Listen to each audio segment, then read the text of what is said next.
Então, é um pedido muito comum para quem é do dia a dia do criminal, essa questão da revogação da preventiva, né?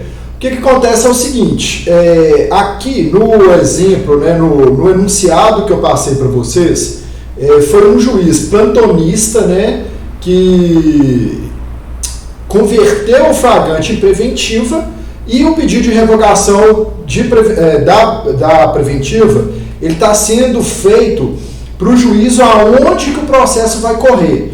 Por que eu estou falando isso? Via de regra, gente, o pedido de revogação da preventiva, ele não funciona muito bem quando vai ser feito para o mesmo juiz que decretou a preventiva. É óbvio, né? Porque o juiz vai falar, em síntese, ele vai dar uma patada, ele vai falar assim, ó, se fosse para eu conceder a liberdade, eu já teria concedido, né? Eu não precisaria reavaliar um pedido que eu mesmo, uma decisão minha, né? Uma decisão minha própria. Em síntese, ele falaria isso, tá? Em regra é assim. Só que, no enunciado aqui, eu já coloquei propositalmente, justamente para a gente começar a ir pegando essas maldades também da prática, né?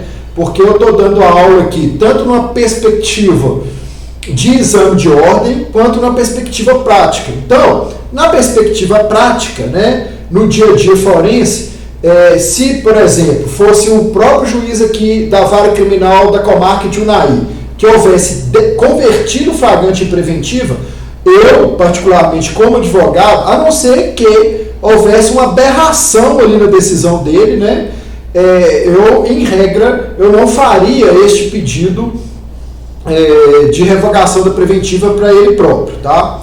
Esse é o primeiro ponto que eu quero deixar claro para vocês aqui. Isso dentro de uma perspectiva prática, tá? Agora, vamos lá. Dentro de uma perspectiva, assim, já considerando agora, assim, no ponto de vista do exame de OAB, né? O que a gente tem que ter em mente? O enunciado, né? O enunciado. A gente tem que delimitar a nossa peça para aquilo que do enunciado consta, tá? E isso não só dentro da perspectiva de exame de ordem, como na perspectiva prática também. Por quê? Eu trabalhei muito tempo como assessor de juiz e às vezes eu via qual que é a função do assessor de juiz? Nada mais é do que analisar a peça de advogado, né? Então, tem muito advogado que às vezes ele faz uma petição gigantesca, joga um monte de jurisprudência e tal, mas ele não vai necessariamente no cerne da questão. Então, a gente tem que saber delimitar qual que é o cerne da questão, o que a gente vai combater, né? Qual que é o fundamento utilizado ali para converter o flagrante em preventiva. É isso que eu estou querendo dizer, né? Então, tipo assim, qual foi o fundamento utilizado aqui, em apertada síntese, para a juíza decretar a preventiva do cara?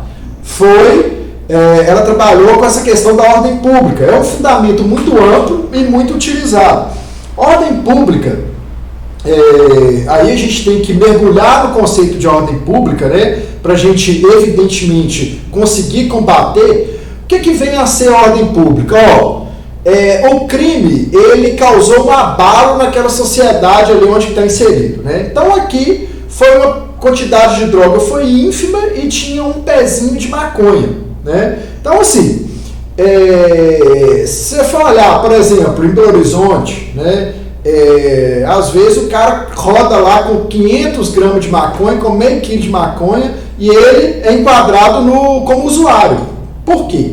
É uma comarca maior, né? O pessoal já está mais acostumado com o batidão e tal. Aí o cara fala assim, eu moro aqui na zona sul de BH, fui lá no morro pegar 500 gramas, que eu não quero ficar indo lá todo dia. Então eu fui lá, peguei meio quilo, estou deixando aqui para eu ir fumando aí ao longo dos próximos 3 meses, entendeu?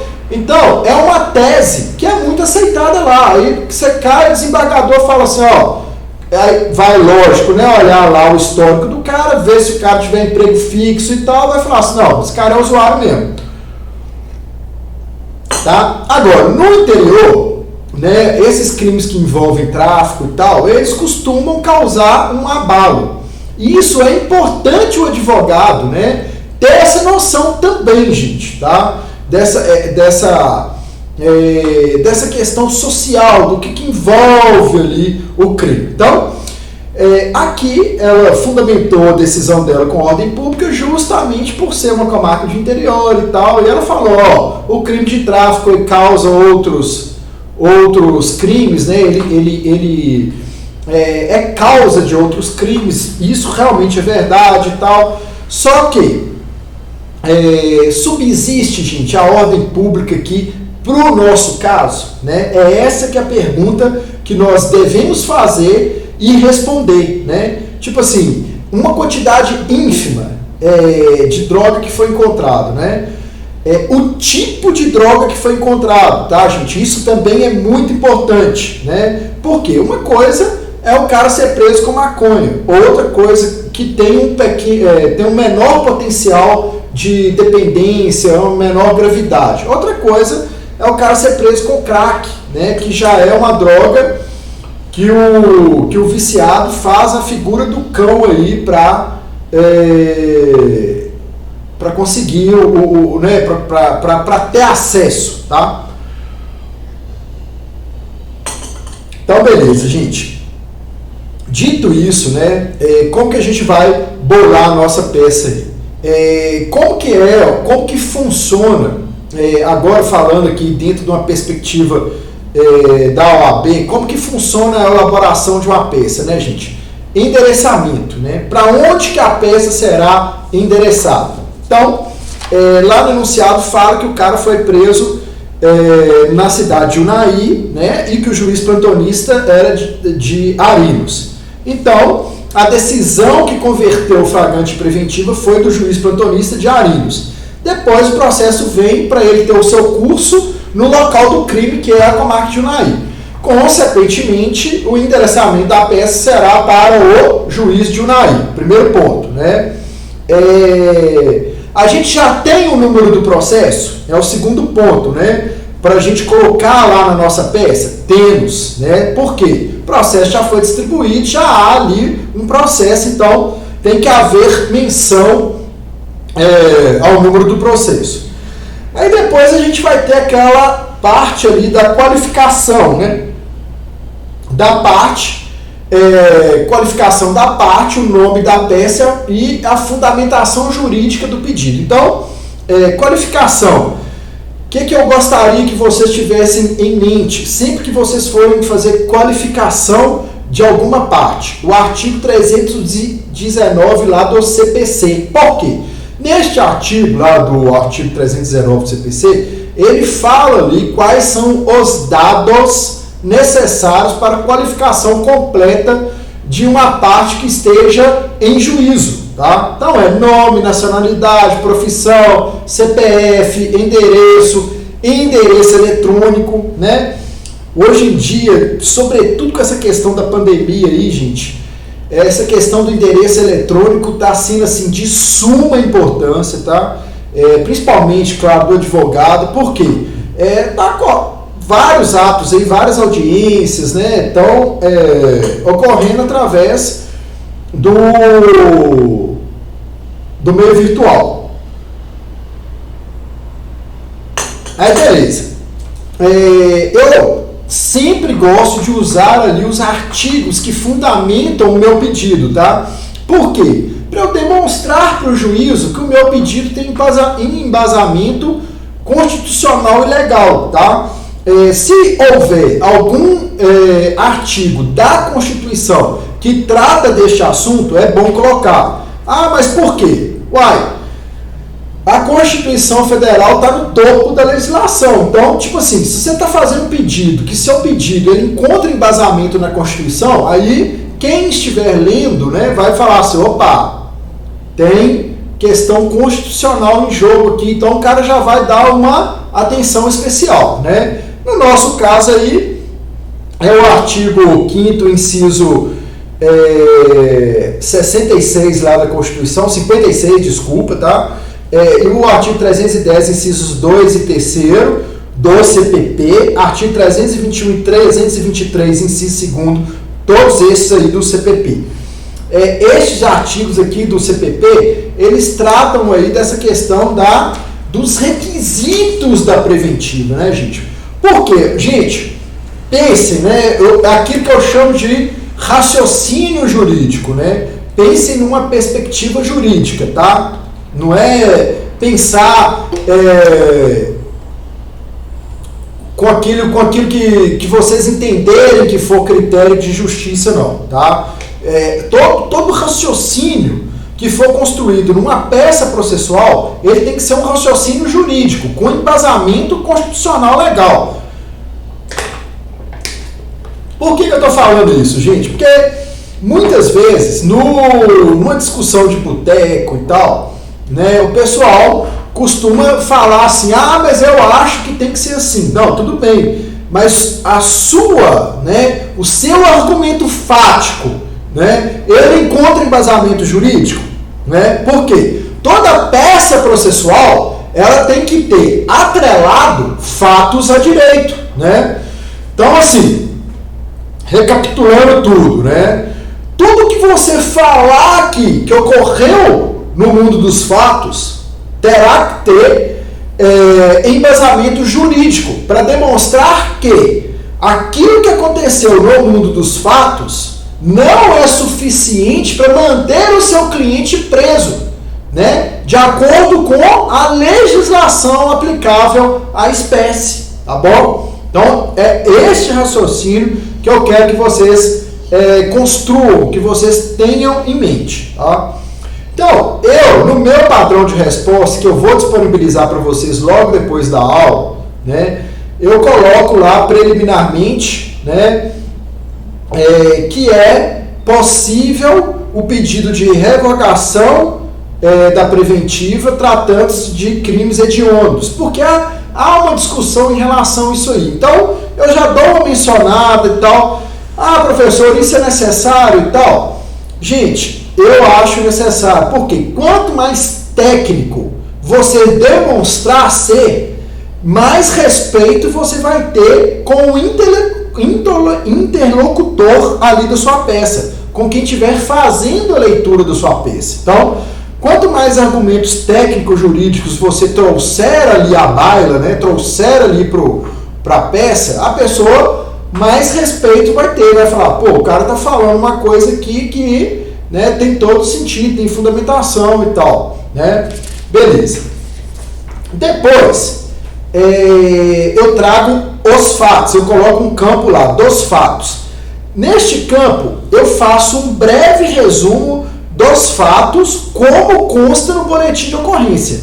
E mesmo assim, gente, eu faço uma narrativa leve, né? No sentido, como assim leve? Tipo assim, não é aquela narrativa, o cara foi preso, ele correu, a quebrada dele é embaçada, né, tal, nada disso eu coloco na peça não, entendeu? Eu falo, olha, ele estava sentado, eu faço uma narrativa ali de modo a demonstrar que, tipo assim, nossa, ele é um santo, gente, pelo amor de Deus, o que esse cara tá fazendo preso? Entendeu? É isso que vocês têm que ter em mente. Vocês têm que fazer uma narrativa fática, aquilo que consta ali do processo, de forma que seja benéfica para o seu cliente. Nós estamos aqui numa aula de prática criminal, né? Então a gente está aqui sob o olhar do advogado, tá?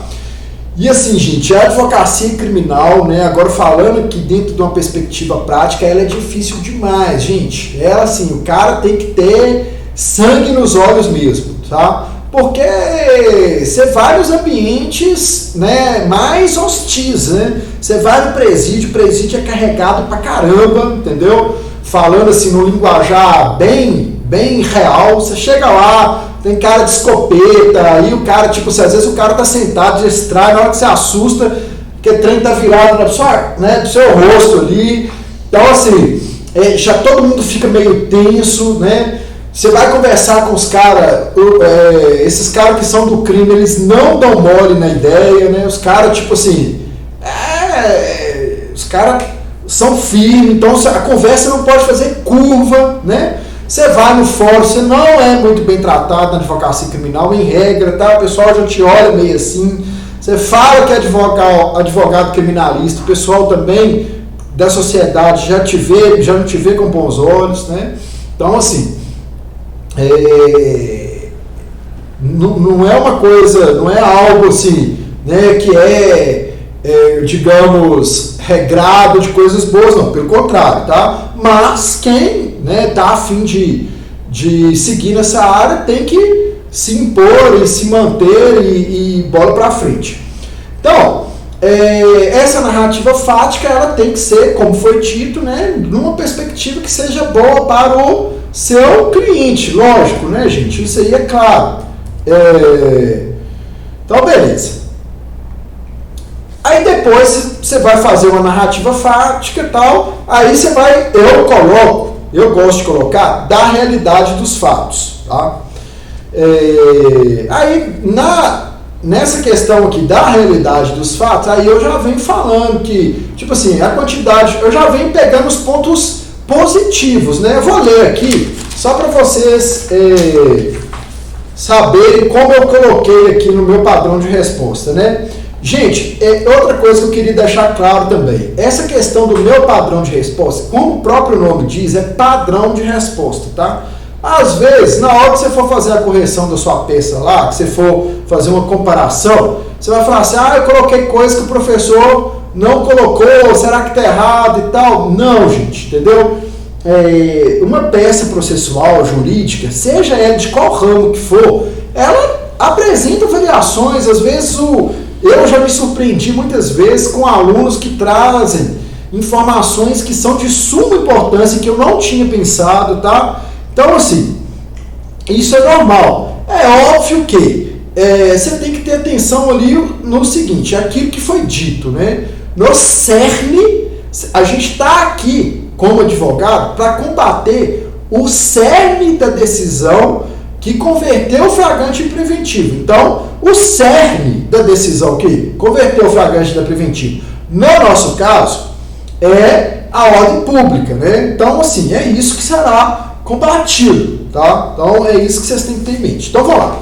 Para vocês verem aqui, para vocês terem uma ideia, como que eu coloquei essa da realidade dos fatos? Eu coloco, na verdade, Marcelo não estava envolvido no comércio de drogas. Ponto. Não há nos autos elementos que evidenciem a conduta a ele imputada, né? Por quê? No direito penal, tem que ter provas que o cara realmente estava envolvido com aquilo ali, né? Tudo que eu estou falando aqui, gente, eu penso juridicamente. Eu não coloco nenhuma frase aqui tirada do sovaco, não, tá? Eu já penso juridicamente naquilo ali que vai ser bom para o meu cliente numa perspectiva jurídica, tá? A quantidade de droga encontrada é ínfima, ponto. Não foram localizados qualquer objeto capaz de caracterizar o tráfico de drogas, tais como pinos, sacos plásticos ou balança de precisão, ponto. O indiciado possui emprego com carteira assinada e residência fixa no distrito de Cuba, ponto. No dia dos fatos, ele correu porque no momento da abordagem,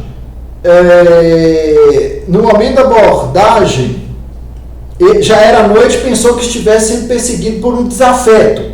Ponto. Assim, conforme será demonstrado, não há nada que comprove o tráfico de drogas por parte de Marcelo. Quer dizer, vocês veem que eu coloquei aqui frases curtas e pontuais, né?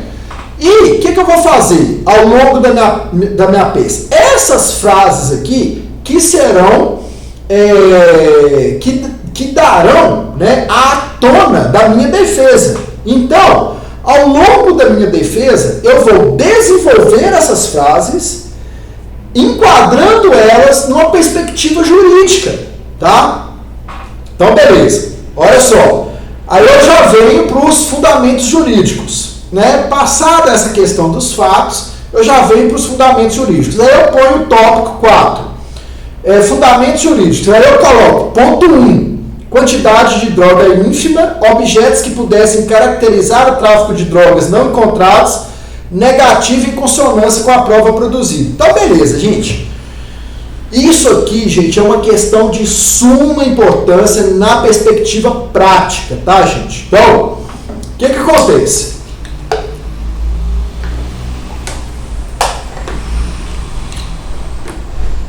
Esse exemplo que eu trouxe aqui, gente, esse enunciado que eu trouxe, foi um caso, é lógico que eu troquei os nomes aqui e tal, mas foi um caso real que aconteceu comigo enquanto advogado, tá? Esse caso aconteceu numa cidade do interior, próximo a Belo Horizonte, e na época eu estava advogando lá, né? E o cara foi preso nestas circunstâncias aqui. Aí o que aconteceu? A polícia militar, na hora que deu o pulão, o cara já entrou para a casa dele à noite. E lá dentro não encontrou nada, né, que pudesse caracterizar o tráfico de drogas. Aí no dia da audiência lá, eu fiz essas perguntas. Eu falei assim, foi encontrado pino? Não. Foi encontrado balança? Não. O senhor já prendeu algum usuário que tem comprado droga na mão dele? Não. Então, como que o senhor fala que ele é traficante? Essa pergunta eu não fiz, não, né? A gente não pode induzir o cara a responder, não. Mas, tipo assim, é essa pergunta, é essa dúvida que eu quis colocar na cabeça do julgador, entendeu? Então, neste caso lá, o juiz absolveu justamente por isso. Por quê? Eu falei assim, olha, a abordagem foi repentina, né? Aí ele falou assim, foi. Então, quer dizer, como que numa abordagem repentina, você entra na casa de um cara que teoricamente tem histórico de comercializar drogas e não encontra nada que pudesse caracterizar o tráfico de drogas. Por quê? Uma coisa é você ir na casa do cara, tipo assim, o cara sabendo que você vai lá. Por exemplo, se nesse caso aqui ele tivesse corrido e entre a fuga dele e a abordagem tivesse passado em um intervalo de meia hora. Ou seja, daria para o cara ter dispensado ali alguns flagrantes, né? O cara poderia ter jogado droga na descarga, jogado os pinos na casa do vizinho, né? Tipo assim, dado uma limpa lá na casa. Mas aqui não. Tipo assim, a PM foi em perseguição e tal. Então, gente, é isso que eu chamo de raciocínio jurídico. E é óbvio que isso aí vai muito além do ensinamento jurídico aqui. Isso aqui a gente já tem que ter essa maldade, né? Pô, é claro que, tipo assim, o advogado que é criminalista, o que você tem que pensar? Tráfico de drogas, né? Aí você tem que estudar bem o que é tráfico de drogas. É o comércio de drogas. Como que o comércio é feito? Aí você vai pensar, pô, o cara tem que ter uma balança, o cara tem que ter os pinos, o cara tem que ter um caderno de anotação, o cara tem que ter uma grande quantidade de droga, tá? Essa questão de grande quantidade de droga, né, é uma questão que a jurisprudência costuma afastar, né? Eles falam assim, ó, não necessariamente para o cara ser enquadrado como traficante, ele tem que ser encontrado com grande quantidade. Agora, é claro que se o cara foi encontrado com a quantidade ínfima ali, sozinho, e não houver outros elementos, né, aí não vai dar para enquadrar ele no tráfico, entendeu? Então, olha lá, vamos recapitular aqui. Se o cara fosse encontrado aqui com 10 gramas de maconha lá, separado em 4 papelotes, beleza, cada uma contendo ali 2 gramas e meio. E na casa dele fosse encontrado lá um monte de pino para embalar droga, balança, essas coisas. Aí ele seria enquadrado com droga, como traficante, né? Aí seria perfeitamente plausível ele ser enquadrado como traficante. Por quê? Embora a quantidade de droga seja ínfima, havia outros elementos que pudessem caracterizar o tráfico de drogas, correto? Beleza? Agora, aqui a quantidade foi ínfima, né? E não havia outros elementos. Então, cabe ao advogado bater em cima disso, tá? Bater em cima dessas questões que são favoráveis ao seu cliente, tá? Então, assim, eu coloco aqui, negativo em consonância com a prova produzida. Por quê? Uma coisa é o cara também tem que ter maldade, né, gente?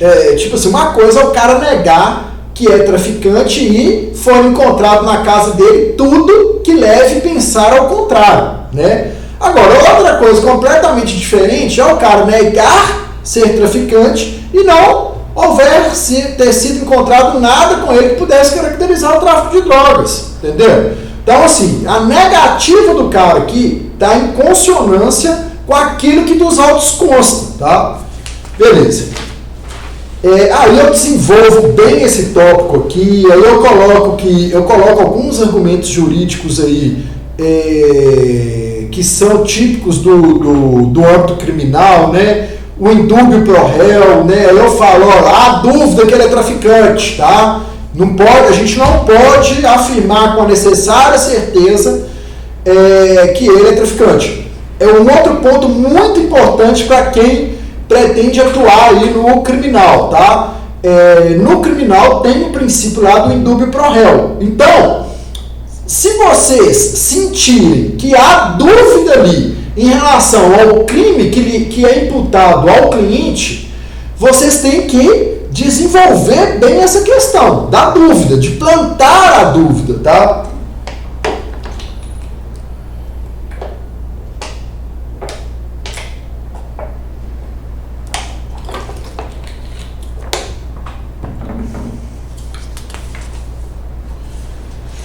Beleza. Aí eu desenvolvo nesse tópico também, nesse ponto 1, né? Eu falo que não se encontram presentes os requisitos do artigo 312, né? Que são os requisitos lá para manutenção, né, da prisão preventiva, né? Sobretudo a garantia da ordem pública, que foi utilizado como fundamento. Aí eu ataco esse fundamento, tá? E ataca os outros fundamentos também lá da prisão preventiva, beleza? Depois, no ponto 2, tá? Eu ataco essa questão da aplicação das medidas cautelares diversas da prisão, princípio da proporcionalidade, né? Gente, então o que isso significa? O nosso ordenamento jurídico, e isso a gente tem que ter em mente, a prisão é a exceção, né? Embora no nosso país, para quem não tem dinheiro, a prisão é a regra, né? A prisão aqui é a regra. Pobre, a prisão é a regra, tá? Agora, na teoria, a prisão é a exceção. Então a gente tem que demonstrar isso. Olha só.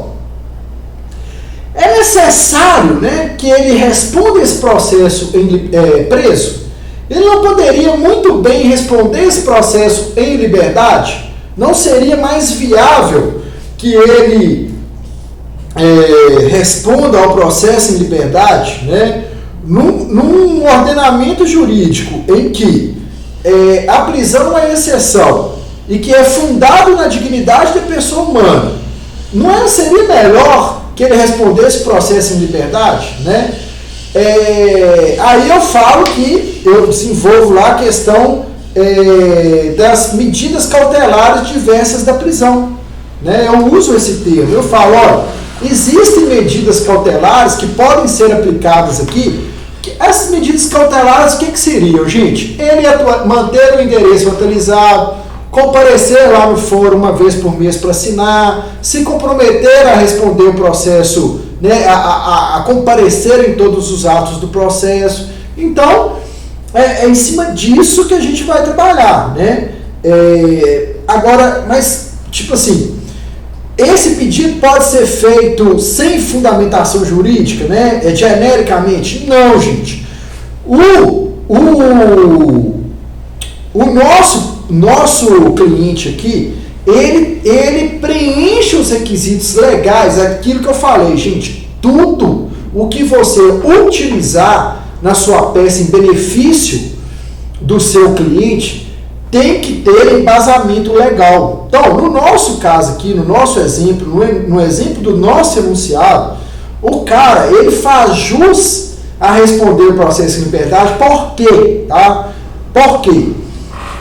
Porque ele tem endereço fixo no distrito da culpa, ele tem ocupação lícita, né? Ele não tem antecedentes criminais, né? A quantidade de droga foi ínfima. Então, assim, ele traz consigo todos os requisitos subjetivos necessários para responder o processo em liberdade, tá? Ele foi preso, tipo assim, sozinho, não faz parte de organização criminosa, né? Ele não foi denúncia anônima, que é uma outra coisa muito importante aí na perspectiva prática, sempre que vocês perguntarem, por quê? Uma coisa é a polícia chegar e colocar no boletim de ocorrência lá, após recebermos 20 denúncias anônimas de tráfico de drogas naquele local, fomos lá e abordamos o sujeito comercializando droga. Outra coisa completamente diferente é a PM estar ali num patrulhamento de rotina, abordar o cara e pegar o cara com droga, entendeu? Aí tudo isso tem que ser levado em consideração, né? E tem que ser considerado pelo advogado desenvolvido esses pontos, entendeu? Tá?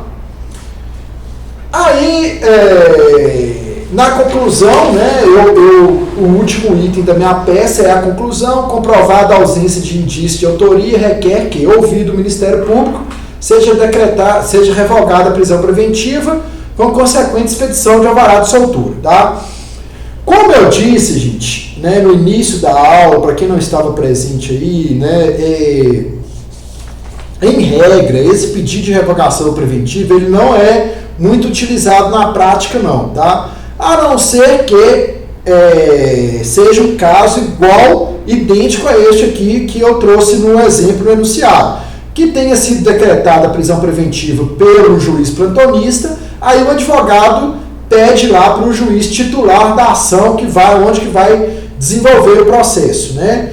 Aí é comum. Agora, para o mesmo juiz, né, por exemplo, se fosse a juiz aqui da vara criminal de Unai, que houvesse decretado a preventiva, seria praticamente sem sentido eu fazer um pedido de revogar uma decisão por ela mesmo dada poucos dias antes, né, em preventivo, né? Quando eu comecei a advogar, eu fiz um pedido desse para o mesmo juiz que havia decretado a prisão preventiva. O juiz me xingou todo no despacho, né? Ele falou, tipo assim, se fosse para eu ter decidido pela liberdade dele, eu já teria decidido, entendeu? Eu não vou modificar a decisão minha, não. Eu tô cheio de trabalho aqui, você está me trazendo uma coisa que eu já apreciei sem trazer elementos novos, né? Claro que, evidentemente, se, igual eu falei também, se houvesse uma aberração ali, eu poderia, né? Então, só para vocês terem uma ideia, deixa eu só ver aqui agora a pergunta.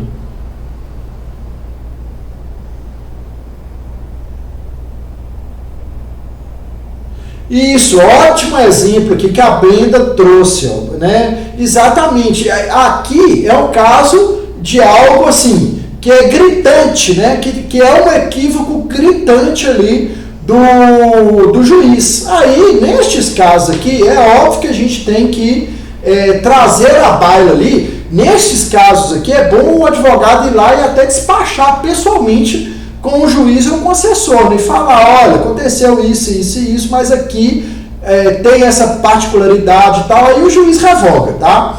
Mas esse aqui é um exemplo excepcional, tá? Que é algo que pode acontecer? Pode, tá? Se vier a acontecer, aí cabe ao mesmo juiz.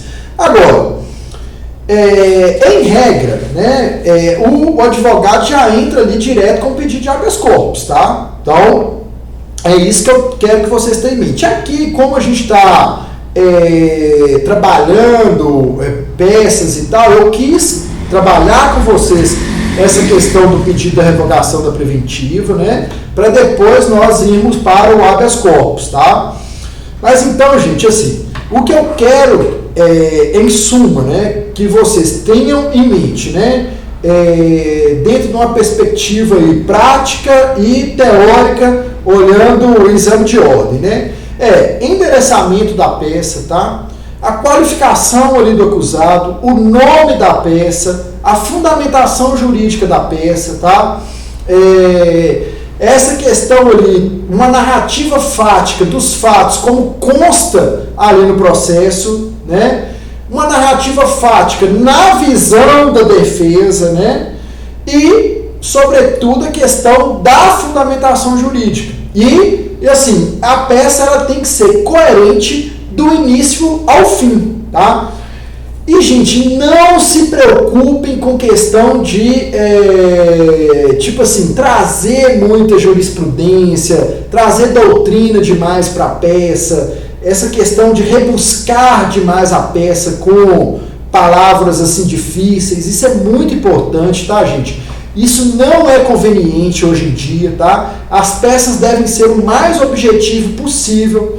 Tipo assim, tem uma jurisprudência do STF para o assunto? Tem. Usa só ela. Por quê? O STF é o maior. Então, basta, né? Ah, não tem do STF. Tem do STJ? Tem. Usa. Ah, não tem do STJ. Tem do Tribunal de Justiça do seu estado? Tem. Então, usa. Não tem do seu estado? Usa do outro estado, tá? Aí, mas é uma só, entendeu? Não precisa ser 3, 4, ser repetitivo. As melhores peças, né? Eu avalio demais, assim, eu analiso peças que são feitas aí em exames da OAB, as que receberam maior pontuação são as que fizeram arroz com feijão, tá? Fizeram arroz com feijão ali, fizeram o básico. Por quê? Dentro da perspectiva da OAB, gente, o tempo é curto, né? Então, assim, vai adiantar você ficar trazendo que é tanto de trem e tal? Não, você tem que ir direto ao objetivo. E dentro da perspectiva prática, a mesma coisa, gente. Ninguém hoje tem tempo. Os tribunais estão abarrotados de processos, né? Aí você vai fazer uma peça lá, uma revogação de preventivo, com 20 laudas. Não, gente, não precisa disso. A minha deu 5 laudas, tá? Então, assim, vocês têm que pensar bem nisso. E, igual eu estava falando, bem coerente. Tipo assim, os fatos que vocês forem invocar, que vocês forem narrar, eles devem ser utilizados para embasar o direito que vocês vão utilizar, tá? Então, os fatos informados, eles devem ter embasamento jurídico. Então, é isso que vocês têm que pensar. Uma redação que tenha princípio, meio e fim, né? E, assim, sempre nessa perspectiva aqui do advogado, olhando o lado do cliente, tá? Alguém tem alguma dúvida, quer fazer alguma colocação, quer dizer alguma coisa agora, ou tá tudo claro, tá esclarecido aí? Quem quiser falar, pode ficar à vontade, tá?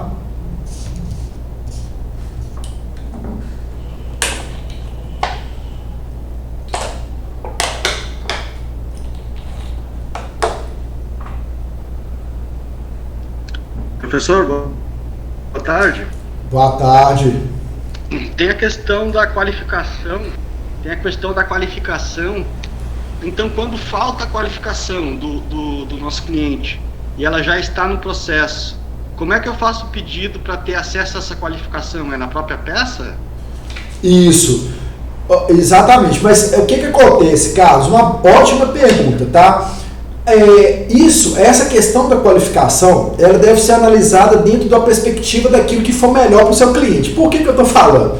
Porque no nosso caso aqui, o cliente, ele é muito...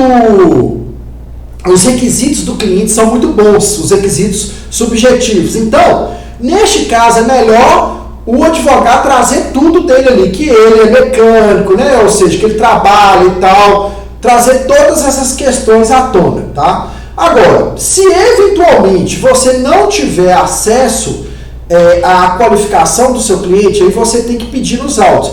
Mas, em regra, o advogado de defesa, ele vai ter, sim, acesso à qualificação do cliente ali. Às vezes, você é nomeado ali no processo, né? O advogado é nomeado no processo, dativo e talvez eventualmente você não tenha acesso a tudo dele. Aí ou você vai no presídio, conversa com ele, pergunta para ele, né, se você fala, olha, eu vi aqui nos autos, na minha intimação, que o seu nome está lá só como Marcelo. Qual que é o seu nome completo? Qual que é o seu endereço? Qual que é o número da sua identidade? Você sabe de cabeça? Tem alguém da sua família que eu possa falar? Entendeu? É nesse sentido aí, tá? Mas, em regra, o advogado de defesa, ele vai ter acesso à qualificação da parte. Agora, no âmbito civil, às vezes, por exemplo, você vai entrar com ação de cobrança ali. Aí, isso acontece muito na prática, tá? Por exemplo, o cara é dono de uma feira. Aí ele vende para uma pessoa que chama Maria, ele coloca lá, Maria do prédio verde da esquina. Aí ele chega lá com a notinha para você e fala, olha, Maria do prédio verde da esquina não me paga, tem 3 meses. Aí você fala, mas você tem mais algum dado dela e tal? Não, só isso e eu sei que ela mora ali. É comum? É muito comum. Aí a gente tem que informar isso lá na petição, né? E falar que não tem a qualificação, mas o endereço dela é tal e quando ela for no processo, ela apresenta o documento para ser qualificada, tá? Tá bom? Esclarecido? Beleza. Então tá. Então, gente, beleza, tá? Eu vou receber a peça de vocês, vou disponibilizar o padrão de resposta agora, tá? A aula durou aí hoje 42, 45 minutos, né? Um tempo de futebol. Igual eu já expliquei, eu termino aqui a aula teórica, eu vou despachar nos processos da cidade onde que eu trabalho aqui, porque eu que estou responsável por todos os processos do núcleo de prática jurídica aqui da cidade de Unai. Eu estou com mais de 1000 processos no meu PJE. Então, e eu estou sozinho, né? O único professor despachando nesse processo sou eu. Despachando não, né? Manifestando esse processo sou eu. Graças a Deus eu não tenho perdido prazo, né? Eu fiz aqui vários modelos, mas assim, é algo que todo dia eu estou trabalhando aí 1h30, 2 horas no mínimo com essa questão, tá? Já é para postar a petição hoje, tá, Ana Paula? Tá bom? Quem puder postar hoje, posta, tá? Tá lá, eu abri o link lá no AVA, só pode entregar pelo AVA, tá, gente? Isso é uma determinação da coordenação e eu vou disponibilizar no AVA também, hoje ainda, talvez mais tardar amanhã, o padrão de resposta. Não deixem de analisar lá o padrão de resposta. Ô Cássio, eu coloquei lá, tá? Para entregar a tarefa na prática 3. Talvez seja o problema que você tem que resolver junto à coordenação aí da cidade de onde que você reside, tá? Tá entrega de trabalhos, Cássio, tá bom? Então, gente, foi isso. Foi um prazer, viu? E até mais, tá bom?